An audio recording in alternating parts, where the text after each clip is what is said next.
What's up, everybody? Nate here from Out of the Basement, bringing you a brand new action figure review. Today we're doing a 2-for-1 special. We are taking a look at the Black Series Halloween figures. We have the Clone Trooper here, which is Target exclusive in the United States, and the Wookiee, or as most of us were calling it, the Wookiee, which is a Walmart exclusive. Special thank you to Landspeeder Luke for sending these figures my way. I truly appreciate it. That is the only way that we are able to do an early review like this on the channel. Otherwise, as most of you know, these figures are actually not going to be available until after Halloween of this year, which is a huge missed opportunity by Hasbro. I guess we'll have them for next year. But yeah, I can't help but feel like these figures definitely could have made it into our hands before this Halloween. This is also the first time that I've got some Black Series plastic-free packaging, so I'm excited to kind of take a look at how they are a little bit different from the Marvel Legends ones that I've gotten more recently. So yeah, let's take a quick look at their boxes. We'll start out with the clone here. You can see the actual figure is a render still, unfortunately, but it does also have like a nice shininess to it, whereas the background is matte. And it has some spooky patterns in it. There's a skull, a spider, a Mynock bat, and a Jabba ghost, which is really awesome to see. You can see it says Clone Trooper Halloween Edition, plastic-free packaging. On the side, we have the little Porg. And here is the mural image for the Halloween figures. Of course, it's not going to be your traditional mural art because these are just kind of, one-offs essentially. On the back, here is another shot of the CG render of the figure, a generic bio, and there is no number here for the Halloween figures.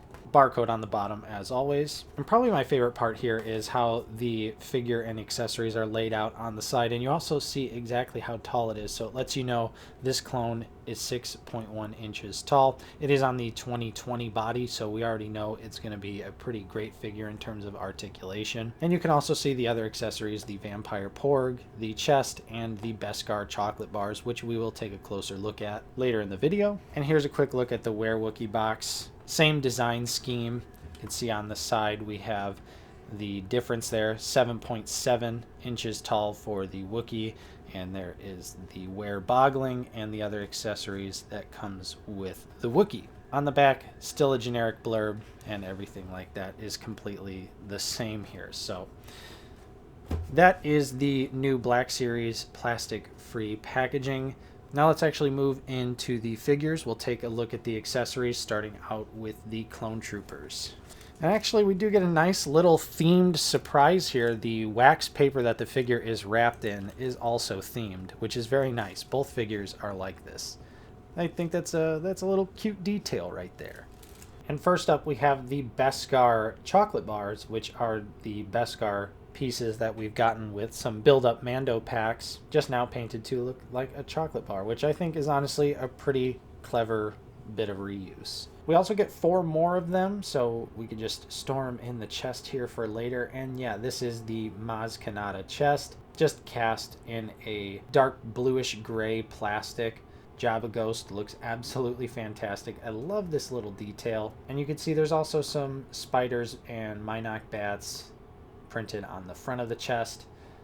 Nothing on the sides here, but there are some nice sculpted details. The Maz Kanata chest, it's a fun little accessory. And in tradition with holiday figures, they do always come with a cute little creature, and this time we get a nice little Vampire Porg. He's all Dracula'd out there with his widow's peak and the yellow eyes and the fangs. And of course the red and black scheme on this. Definitely a fun little accessory. Justin and I absolutely love Halloween, so this sort of stuff is right up our alley. For the Wookiee, we get a couple stacks of Beskar chocolate bars. We also get a pumpkin candy pail version of the Camtomo, which is just such clever and amazing reuse. You get the little jack-o'-lantern face there. Of course, it opens up just like it does when it comes with the client, so you can store those chocolate bars right in there. Now we're locked and loaded. And the Wookiee's creature is a boggling, which is also very nicely detailed. Those nice vibrant yellow eyes. You can see the teeth. We got blue to kind of represent like pants, because for some reason when you go werewolf mode for the most part, your pants never rip. And yeah, this Bogling is cast in a brown plastic. And here they are, out of the packaging, looking absolutely spooky. The Wookiee, menacing and imposing, also with a new head sculpt, and the skeleton clone trooper also just looks like so much fun. And I love having the clone trooper hold the jack-o'-lantern pail that comes with the Wookiee. It just feels more suited for that figure, in my opinion. Also, for the record, unfortunately, the clone trooper is not glow in the dark, but these figures do have some nice little details to them, so we will take a closer look at both of them right now. Up close and personal, yeah, you can see that this is just a clone trooper painted with a skull, and when you see the visor underneath, it does kind of look a little weird when you're looking at the skull on the helmet. It kind of trips me out a little bit, but from further back it's not so bad, and the skull just looks absolutely fine there. And thankfully, the paint app details are pretty clean. There's a little bit of sloppiness going on with the ribs, but otherwise, you know, it looks really nice, just exactly as advertised what it's supposed to be, which is just a silly gimmick Halloween time clone trooper, nothing too serious. Which is something I love about novelty figures like this, because it's very easy to skip these if you don't want them. So yeah, that's a close look at the clone. And of course, there is no paint on the back of the figure, which leads me to believe this could be a good base body for some custom clones that maybe have black armor. I don't know. And here is the Wookiee, which, like I said, actually has a brand new head sculpt. Originally, I thought maybe this was just a slightly retooled black chrysanthemum head, but it is missing the braids down here at the lower part, and we get the brand new ears, and chrysanthemum scars are also sculpted in. So yeah, this is actually a new head just for the Wookiee. And it looks really nice. I really appreciate those really solid yellow eyes that are deep in there, really lending to the werewolf look.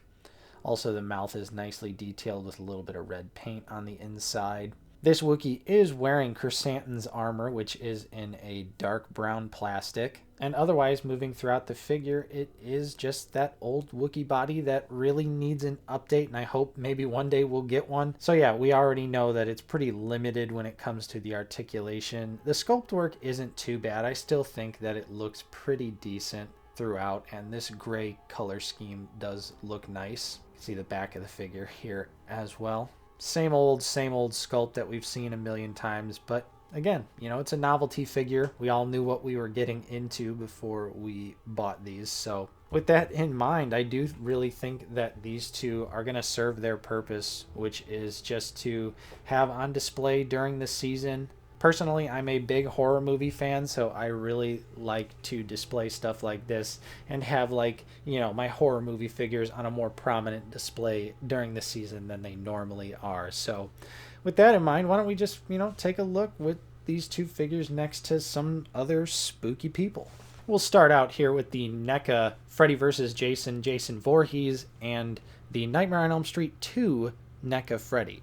And more from NECA, we've got the Halloween 2 Michael Myers and the Dr. Loomis. And behind the bar today, we had the McFarlane Toys Evil Ash. This is a figure I've had since I was a little kid, hence the missing accessories and the broken sword. But yeah, Army of Darkness is a classic. So with all that in mind, I gotta say, I really like these figures. I'm a big fan of Halloween. This time of year is my absolute favorite time of year, like a lot of people. If you are familiar with our channel, you know that Justin and I are also huge horror movie fans, so stuff like this is right up our alley. But otherwise, you know, if you're not into it, these are easy passes, not essential for the collection. Simply, these just take up exclusive slots in stores, which I kind of think is a good thing, because that means, you know, more important stuff maybe won't be exclusive in the future. Now, unfortunately, most of us will not be able to actually have these figures in hand for this Halloween. But next Halloween, having these out on display, causing a little mischief, maybe a little chaos throughout the house. So there you have it. Hopefully you enjoyed this look at the Halloween figures. If you did, don't forget to leave a like, subscribe if you are new. We're always taking a look at Star Wars The Black Series figures here on the channel.